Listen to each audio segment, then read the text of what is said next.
भगवान गौतम बुद्धको पालामा नै हाम्रो महिलाहरूको लागि चाहिँ धेरै नै अवसरहरू दिनुभएको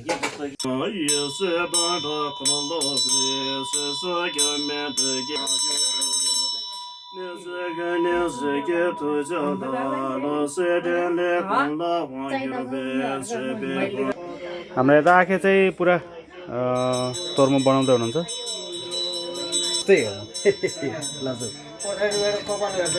हाम्रो ज्ञानी छोरी चाहिँ भाँडा मार्दैछन् कति काम गर्छ आमा गाह्रो हुन्छ नि त्यही भएर हामी बिस्तारै राम्रो गर्नुपर्छ गाउँघरमा होइन मेमे अब पहिला जे भयो भयो नि अब हामी राम्रो गर्नुपर्छ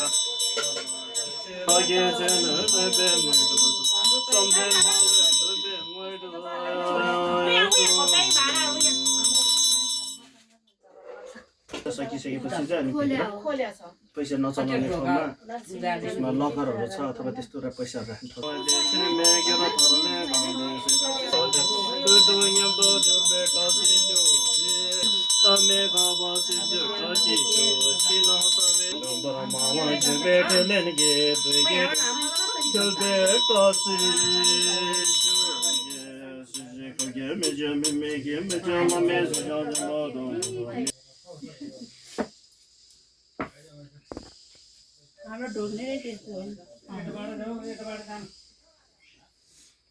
ढोग्नुको पनि विशेष अर्थ छ नि त सबै चाहिँ कट्टा होस् भनेर हैन पापहरू कसलाई त हामीले भगवानसँग बिन्ती गर्ने हो नि त यो त अहिले हामीले गुरु ढेम्बरसेको पूजा गरायो गुरु ढेम्बरसेलाई चाहिँ हामीले यो ढोग चढाउँदाखेरि चाहिँ मैले यो शरीरले गरेको पापहरू नचाहिने कामहरू गर्छौँ त हामीले सोक्जेबा मजबरलेमा भनेर त्यस्तो धेरै थरी 4 थरी पापहरू त्योहरू कट्टा होस् अनि त्यसपछि यहाँ मुख अगाडि राख्दाखेरि चाहिँ बचाउने गरेको पापहरू चाहिँ हैन बचाउने अरूलाई नराम्रो भन्ने चिजहरू हामीले अरूसँग चाहिँ अरूको कुरा काटेकोहरू चुक्ली लाउनेहरू त्यस्तो गरेको छ भने त्यो पापहरू पनि कट्टा होस् है भनेर अनि त्यसपछि यहाँ छातीको अगाडि राख्दाखेरि चाहिँ हाम्रो मनले चाहिँ खालि अरूलाई मात्र नराम्रो सोच्छौँ नि त हामीले यहाँ पूजा गरिरहेको छौँ ए सबैजना आएर चाहिँ यसको पुण्य लियोस् है भनेर सोध्नु ए यो पूजाले चाहिँ मलाई मात्र होस् भन्यो भने तपाईँले यत्रो पूजा गरेको फाइदा हुँदैन तपाईँको लागि।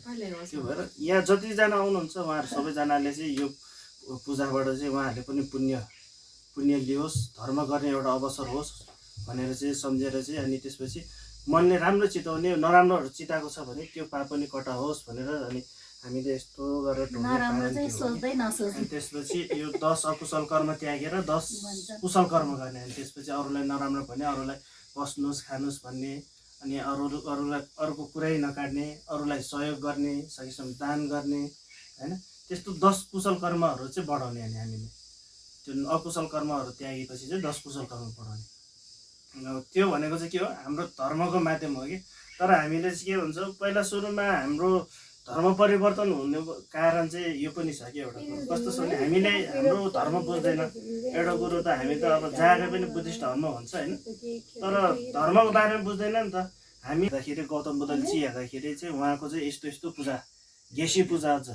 घेसी भनेको 400 वटा 100 वटा बत्ती, 100 वटा तोर्मा, 100 वटा चाहिँ अनि स्तूपा हैन, अनि 100 वटा चाहिँ तपाईँको लियोहरू बनाएर चाहिँ त्यो खालको पूजा गरेपछि चाहिँ तपाईँको चाहिँ यस्तो समस्या हट्छ है। एकदम बिरामी हुने राजाहरूको राजा इन्द्र राजा हुन्छ नि त। अनि त्यो अवस्थामा चाहिँ अनि भगवान बुद्धले चाहिँ दिनुभएको उपाय हो कि यो भयो। अनि त्यो उपाय गरिसकेपछि चाहिँ उहाँलाई चाहिँ अनि निको भयो। अनि निको भइसकेपछि फेरि पनि अनि इन्द्र राजाले चाहिँ ल मनुष्य लोकमा पनि एकचोटि हजुरको विषयमा पनि धेरै बुझ्नुपर्ने हुन्छ। अनि अब हामीले चाहिँ अन्त चिना हेर्न चाहिँ खुब जान्छौँ, बाटोमा भेटे पनि ल मेरो हेरिदिनु भन्छ। तर कहिले पनि हामीले चाहिँ आफ्नो लामाहरूलाई आफ्नो लामा मात्र होइन जो लामा भेट्यो भने अलिक जान्नेहरूलाई चाहिँ हेराइराख्नुपर्ने हुन्छ कि कुनै बेला हामीलाई दशक रहेछ भने अनि हामीले कुनै बेला चाहिँ टाढो यात्रा गर्न नहुने दिन पनि हुन्छ। त्यस्तो चिजहरू चाहिँ अनि घर बनाउन हुने नहुने अनि दुल्हन भित्राउनु हुने नहुने त्यस्तो चिजहरू पनि हेर्नु। मर्नै लाग्दाखेरि पनि मुक्तिको मार्ग भनेको यो चाहिँ हो नि त, भगवान बुद्धकै बानी हो नि त। अनि एकदम बिरामी हुँदाखेरि पनि गर्ने हामीले यसैबाट विभिन्न यो छेवामेको मन्त्रहरू हुन्छ, हरेक चिज हुन्छ। हामीलाई त्यस्तो पिर्ने चिजहरूको लागि सबै उपायहरू सबै यही पुस्तकभित्र छ कि। तर के छ हामीले बुझ्दैनौँ अनि त्यसपछि यो यसमा त केही पनि छैन, यो गलत रहेछ हामी। अनि त्यसपछि धर्मान्तरण गर्ने, धर्म चाहिँ परिवर्तन गर्ने कारण त्यो पनि हो।